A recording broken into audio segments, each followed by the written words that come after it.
देखिए अपन पढ़ रहे थे financial statement with adjustment. Financial statement with adjustment, तो अब उसका नेक्स्ट एडजस्टमेंट अपन पढ़ रहे हैं। नेक्स्ट एडजस्टमेंट अपन पढ़ रहे हैं गुड्स सोल्ड एंड डिस्पैच। हमने गुड्स सोल्ड करे और डिस्पैच कर लिया, but omitted to be recorded, लेकिन हम उसको क्या हुआ, रिकॉर्ड करना भूल गए। हम उसको रिकॉर्ड करना भूल गए, ठीक है ना। मतलब अपन ने गुड्स सेल करी, सेल करने के बाद अपन ने गुड्स को डिस्पैच भी कर दिया, मतलब अपने यहाँ से निकाल भी दिया, लेकिन हम उसको रिकॉर्ड करना भूल गए।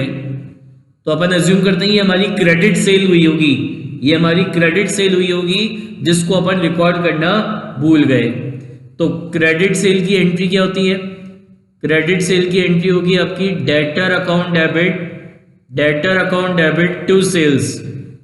तो इसका मतलब, इस एडजस्टमेंट का मतलब यह है कि आपने क्रेडिट सेल करी और उस क्रेडिट सेल को आप रिकॉर्ड करना भूल गए, लेकिन यहां क्या लिखा है, लेकिन आपने उसको डिस्पैच कर दिया। डिस्पैच कर दिया मतलब आपने उसको अपने कस्टमर को दे दिया।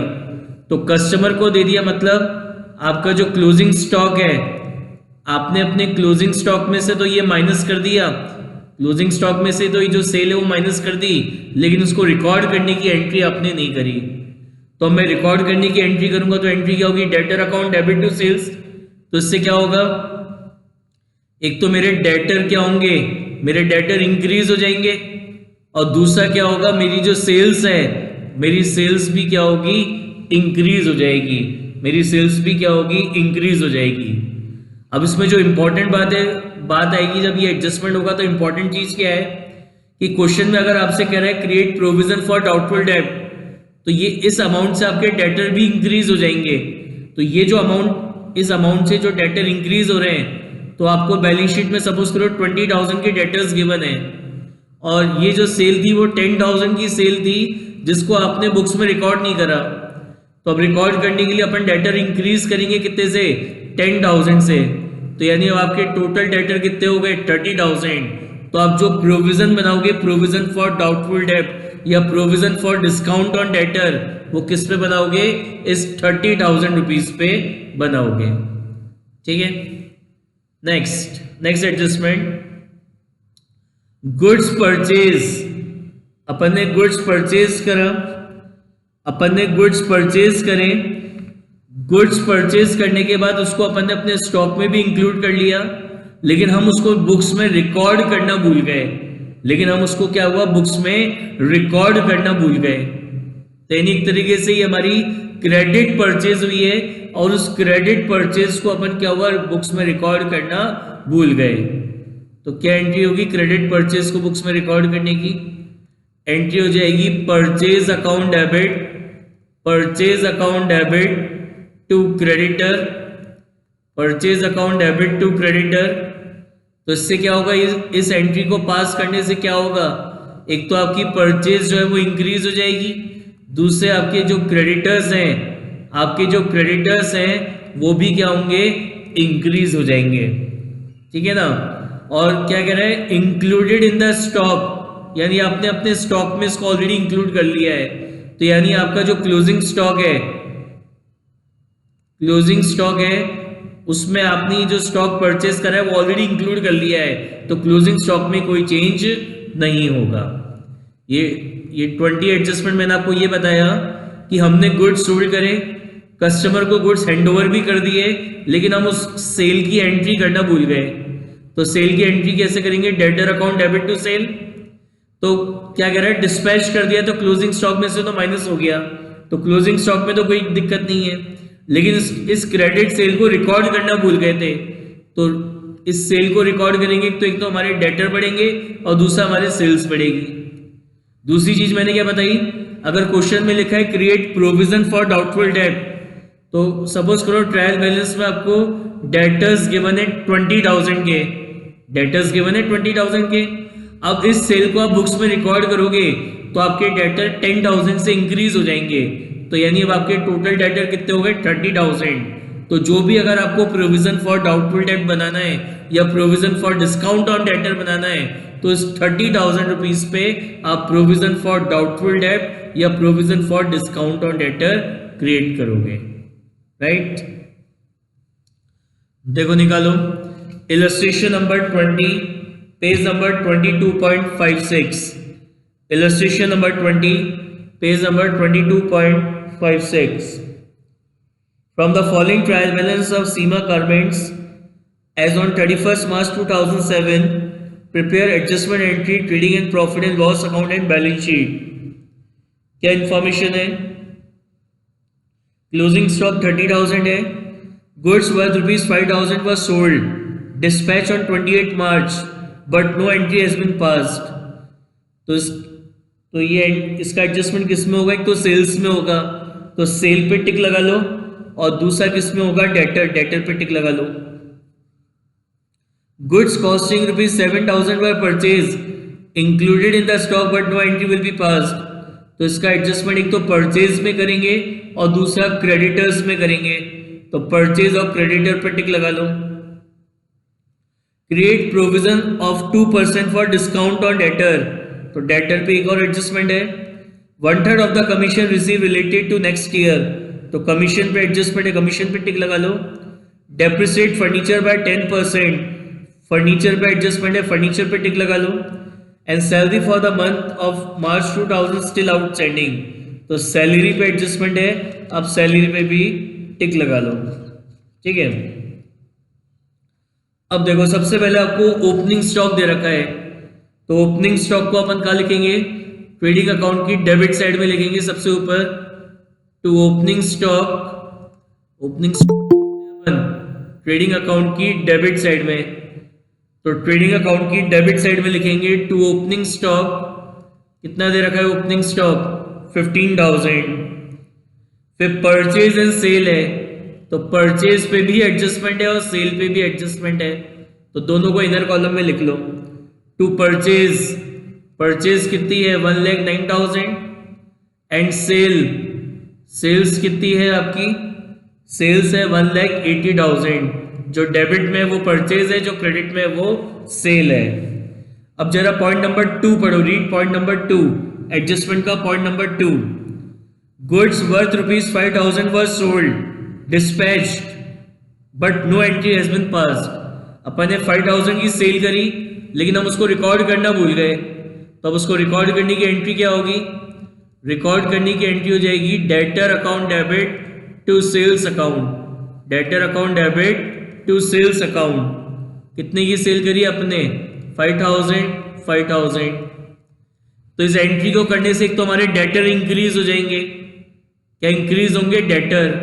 तो देखो बैलेंस शीट आपको दे रखे हैं, बैलेंस शीट में आपको डेटर्स गिवन है, लास्ट में दे रखे 28,000 के, आपको डेटर्स गिवन है कितने के? 28,000 के। इसमें ऐड करेंगे डेटर नॉट रिकॉर्डेड, ये ऐसे लिखेंगे सेल नॉट रिकॉर्डेड। हम सेल रिकॉर्ड करना भूल गए थे, कितने की? 5,000 की। तो यानी आपके जो डेटर्स हैं वो कितने के हो गए? 28,000 प्लस 5,000, आपके डेटर्स हो गए कितने के? 33,000 के। तो अपन ने एंट्री करी debtor account debit to sale, तो इससे एक तो आपके डेटर बढ़ गए और दूसरा क्या बढ़ेगी आपकी? सेल क्या होगी? इंक्रीज हो जाएगी। तो सेल्स में ऐड कर देंगे सेल्स नॉट रिकॉर्डेड। हम 5,000 की सेल रिकॉर्ड करना भूल गए थे, तो यहाँ पे ऐड कर देंगे 5,000, तो ये आ जाएगा आपका कितना? 1,85,000। और क्या कह रहे हैं? डिस्पैच कर दिया था, तो डिस्पैच कर दिया था मतलब क्लोजिंग स्टॉक में से माइनस हो चुका है, तो क्लोजिंग स्टॉक में इसका कोई एडजस्टमेंट नहीं करेंगे। पॉइंट नंबर 3 पढ़ो, रीड पॉइंट नंबर 3 एडजस्टमेंट का। Goods costing ₹7,000 were purchase included in the stock but no entry will be passed.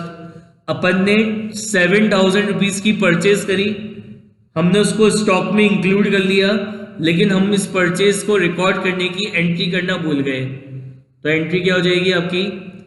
Purchase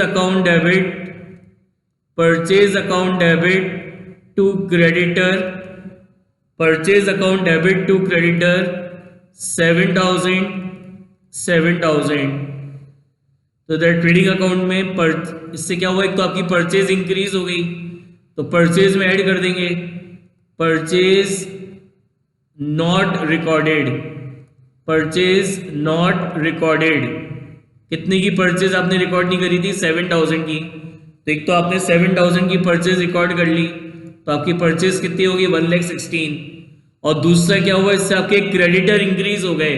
आपने क्रेडिट परचेज को रिकॉर्ड नहीं करा, तो आप रिकॉर्ड करा, तो इससे आपके जो क्रेडिटर हैं वो इंक्रीज हो गए।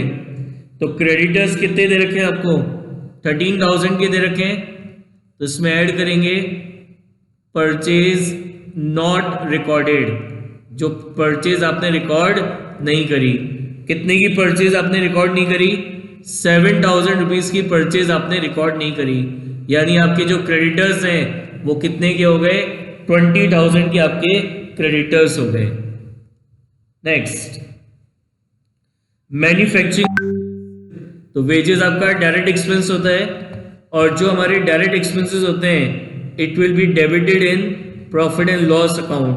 तो उसको अपन क्या करते हैं? प्रॉफिट एंड लॉस अकाउंट में से, प्रॉफिट एंड लॉस अकाउंट में क्या करते हैं? डेबिट करते हैं। तो मैन्युफैक्चरिंग वेजेस है, it is a direct expense, so it will be debited in profit and it will be debited in trading account. Wages आपकी डायरेक्ट एक्सपेंस होती है, और जो डायरेक्ट एक्सपेंस होते हैं उसको अपन क्या करते हैं? ट्रेडिंग अकाउंट में डेबिट कर देते हैं।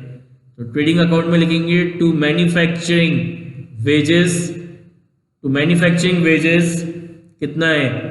8,000। उसके बाद है फ्यूल पावर एंड लाइटिंग। तो it is a direct expense, fuel power and lighting, it is a direct expense and direct expense is debited in, it is debited in trading account. कितना दे रखा है आपको? 12,000। नेक्स्ट है salary. Salary पे adjustment है। Trial balance में आपको सैलरी दे रखी है कितने की? 11,000 की सैलरी दे रखी है। क्या कह रहा है पॉइंट नंबर 7 में? Salary for the month of March are still outstanding, यानी मार्च के महीने की सैलरी आउटस्टैंडिंग है। तो 12 में से एक महीने की सैलरी आउटस्टैंडिंग हो गई, यानी ये जो सैलरी है वो कितने मंथ्स की है? 11 मंथ्स की सैलरी है। यानी आपकी जो पर मंथ सैलरी है वो कितनी है? 1,000 रुपीज, 1,000 रुपीज पर मंथ क्या है आपकी सैलरी है। तो पीएनएल हमारा एक्रूअल कंसेप्ट पे बनता है, and as per the accrual concept ऐसा कोई भी खर्चा जो करंट ईयर से रिलेटेड हो, वेदर पेड और नॉट, हम उसको बुक्स में रिकॉर्ड करते हैं। तो एक महीने की सैलरी हमारी आउटस्टैंडिंग है, तो ऐड करेंगे आउटस्टैंडिंग सैलरी कितना? 1,000। तो ये आ जाएगा यहाँ पे कितना? 12,000। और बैलेंस शीट की लायबिलिटी साइड में लिखेंगे outstanding salary, outstanding salary 1,000, outstanding salary 1,000। Income tax, ये आपका पर्सनल खर्चा है, this is your personal expense. तो ये आपकी क्या हो गई? पर्सनल एक्सपेंस है, मतलब it is your drawing.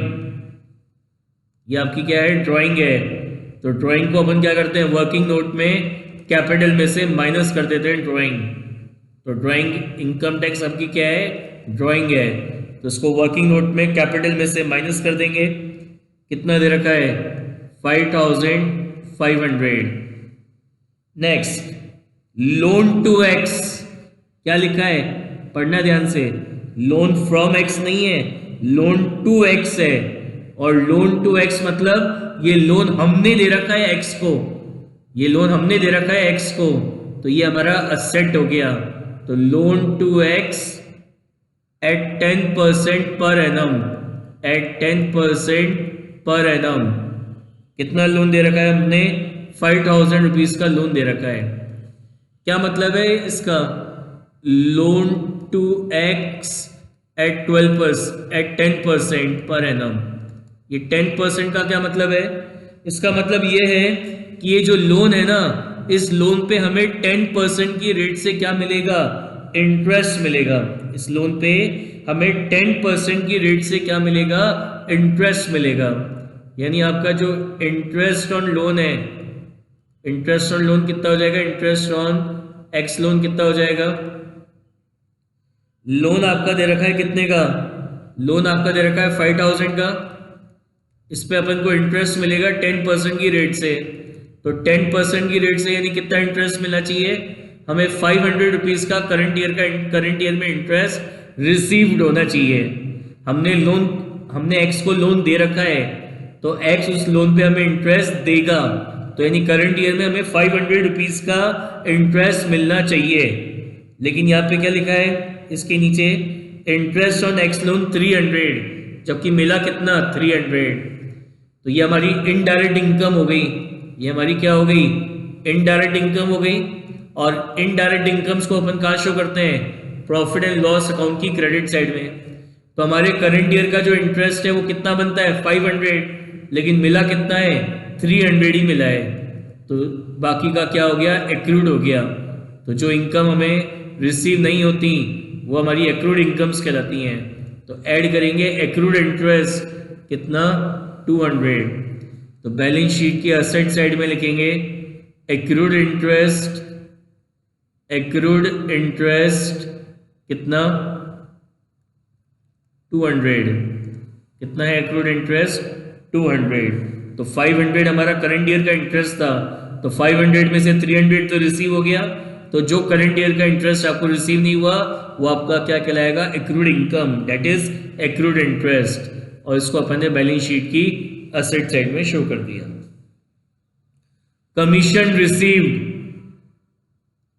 Commission receive आपको दे रखा है कितना? 4500। इस पर एडजस्टमेंट है, कह रहा है 1/3 of the commission is related to next year. इसमें से 1/3 कमीशन आपके नेक्स्ट ईयर से रिलेटेड है। तो नेक्स्ट ईयर की कोई income upon profit and loss account में शो नहीं करते हैं। तो यहां लिखेंगे बाय कमीशन। कितना कमीशन रिसीव हुआ है? 4500 का। लेकिन इसमें से 1500 का कमीशन क्या है? हमें नेक्स्ट ईयर का है। तो अगले साल की कोई इनकम आपको शो नहीं करनी है। तो लेस करेंगे कमीशन। क्या करेंगे? लेस करेंगे commission receive in advance. Commission receive in advance कितना? 1500। तो यहां पे आ जाएगा कितना? 3000।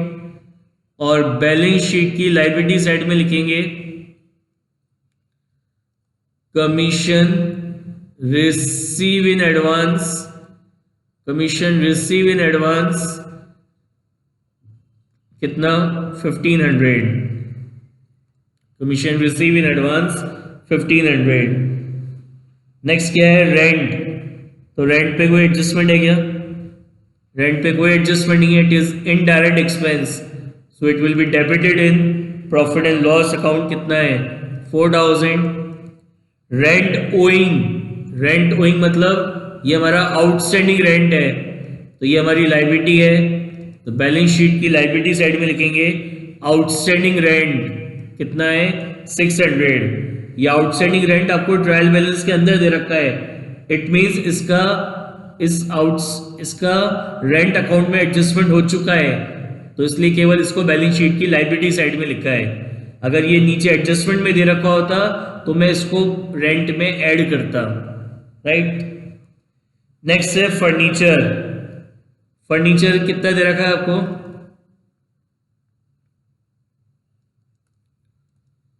फर्नीचर आपको दे रखा है कितने का? 5000 रुपीज का फर्नीचर दे रखा है। Include furniture of 1000 purchase on 1 अक्टूबर 2016। तो 5000 के अंदर 1000 का एक ऐसा फर्नीचर है जो अपन ने कब परचेज किया था? जो अपन ने परचेज किया था 1 अक्टूबर 2016 को। तो बाकी का जो रिमेनिंग 4000 रुपीज का फर्नीचर हमारे पास स्टार्टिंग से था, 1 अप्रैल 2016 से था।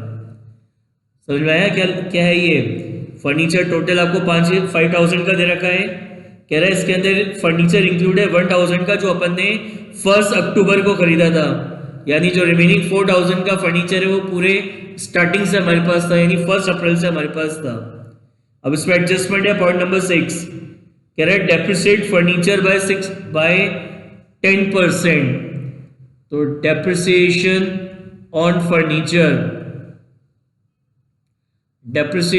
फर्नीचर कैसे निकालेंगे? 4000 रुपीज का फर्नीचर है, तो 4000 का 10% कितना होता है 400, मतलब इस 4000 इस वाले फर्नीचर पे तो पूरे साल भर का लगेगा। और ये जो अपन ने न्यू फर्नीचर परचेज करा है इस पे कितने समय का लगेगा 1 अक्टूबर से 31 मार्च। तो 1 अक्टूबर से 31 मार्च कितने होते हैं 6 मंथ्स होते हैं। तो कितना हो जाएगा ये आपका 50 रुपीज, यानी जो डेप्रिसिएशन है फर्नीचर का वो कितना हो गया 450। डेप्रिसिएशन कितना हो गया फर्नीचर का 450। तो आप यहाँ लिखोगे फर्नीचर, कितना फर्नीचर है 5000, लेस करेंगे इसमें डेप्रिसिएशन, लेस करेंगे इसमें डेप्रिसिएशन, कितना डेप्रिसिएशन है 450 का। तो यहाँ आ जाएगा आपका कितना 4550 और प्रॉफिट एंड लॉस अकाउंट की डेबिट साइड में लिखेंगे to depreciation on furniture, to depreciation on furniture कितना है 450। उसके बाद है bill receivable and bills payable. तो बैलेंस शीट की असेट साइड में लिखेंगे बिल रिसेबल कितना है आपका 6000 और बिल्स पेबल ये आपकी लायबिलिटी है। तो बैलेंस शीट की लायबिलिटी साइड में लिखेंगे बिल्स पेबल कितना है 1600। फिर प्लांट आपको दे रखा है ये आपका असेट होता है, इस पे कोई एडजस्टमेंट थोड़ी है, प्लांट पे कोई एडजस्टमेंट नहीं है, ये आपका असेट है कितने का है 72,000। डेटर्स, तो डेटर का एक एडजस्टमेंट तो कर लिया, एक और है कह रहा है create a provision 2% for discount on debtor. अपन को provision for discount on debtor बनाना है। तो अपन ने क्या पढ़ा था कि आपका जो provision for discount on debtor होता है, जो आपका provision for discount on debtor होता है वो किस पे बनाया जाता है गुड डेटर्स पे। किस पे बनाते हैं अपन गुड डेटर्स पे। तो good debtors into rate upon 100। और गुड डेटर्स कैसे निकलते हैं, how good debtors are calculated. Good debtors हमारे निकलते हैं कैसे, debtor minus further bad debts, minus further bad debts minus क्या करते हैं new provision for doubtful debt. तो डेटर कितने हैं हमारे पास ये भी निकालें, 33,000 के डेटर्स कितने हैं 33,000 के डेटर्स हैं हमारे पास। तो डेटर्स हैं 33,000 के। फर्दर बैड डेट्स कौन से होते हैं जो नीचे एडजस्टमेंट में दे रखे थे, कुछ नहीं दे रखे और कोई न्यू प्रोविजन भी नहीं है, यानी हमारे गुड डेटर्स कितने हो गए 33,000। तो 33,000 कितना प्रोविजन बनाना है 2%। तो 33,000 का 2%, तो 33,000 का 2% कितना होता है 660, यानी provision for discount on debtor बनाना है कितना 660। क्या एंट्री होती है profit and loss account debit to provision for discount, to provision for discount on debtor कितना है 660। और बैलेंस शीट में जो डेटर है इन डेटर में से अपन लेस कर देंगे provision for discount on debtor, provision for discount on debtor 660, provision for discount on debtor 660। तो यहाँ आ जाएगा 32,340। ठीक है, क्रेडिटर्स अपन ने लिख लिए, कैपिटल दे रखी है, वर्किंग नोट में लिखेंगे कैपिटल कितनी है 1 लाख। उसके बाद आपको कैश दे रखा है, तो कैश आपका करंट एसेट होता है, तो बैलेंस शीट के एसेट साइड में लिखेंगे कैश कितना है 19,500। अब पॉइंट नंबर 1 नीचे एडिशनल इंफॉर्मेशन का, क्लोजिंग स्टॉक वैल्यूड ₹30,000।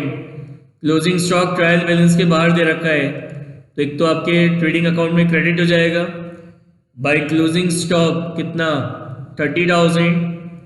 दूसरा उसको कहाँ शो करेंगे बैलेंस शीट की एसेट साइड में क्लोजिंग स्टॉक कितना है? क्लोजिंग स्टॉक आपका 30,000। पॉइंट नंबर 2 3 हो गया, 4 हो गया, 5 हो गया, 6 भी हो गया और 7 भी हो गया। सारे एडजस्टमेंट्स हो गए। अब ट्रेडिंग अकाउंट का बैलेंस निकालेंगे। क्रेडिट ज़्यादा है, डेबिट कम है, तो जो डिफरेंस है ट्रेडिंग अकाउंट का क्रेडिट बैलेंस आ रहा है। And credit balance of trading account is known as gross profit, is known as gross profit. कितना आ रहा है आपका बैलेंसिंग फिगर? ग्रॉस प्रॉफिट आ रहा है बैलेंसिंग फिगर कितना? 64,000। So it will be transfer to profit and loss account. So it will be transfer to profit and loss account. क्या एंट्री होगी? Trading account debit to profit and loss account. तो profit and loss account में लिखेंगे by trading account, by trading account 64,000। अब आपका ये जो profit and loss account है इसका क्रेडिट आएगा, टोटल ज़्यादा है, क्रेडिट का डेबिट का कम है, तो प्रॉफिट एंड लॉस अकाउंट का क्रेडिट बैलेंस आ रहा है। तो प्रॉफिट एंड लॉस अकाउंट का जो क्रेडिट बैलेंस है वो आपका क्या कहलाता है? Net profit. बैलेंसिंग फिगर क्या है? Net profit. कितना आ रहा है? 50,390। तो इसको कहाँ ट्रांसफर कर देंगे अपन? कैपिटल में। तो यहाँ लिखेंगे टू कैपिटल अकाउंट और इधर वर्किंग नोट में अपन ऐड कर देंगे। वर्किंग नोट में ऐड करेंगे नेट प्रॉफिट, ऐड करेंगे अपन नेट प्रॉफिट। कितना दे रखा है? 50,390, 50,390। तो एडलेस करने के बाद ये कैपिटल आ जाएगी 1,44,890। तो यहाँ लिखेंगे अपन क्लोजिंग कैपिटल, क्लोजिंग कैपिटल कितनी है? Closing capital 1,44,890। और ये जो आपकी बैलेंस शीट है, ये बैलेंस शीट आपकी टैली हो जाएगी 1,69,890, 1,69,890।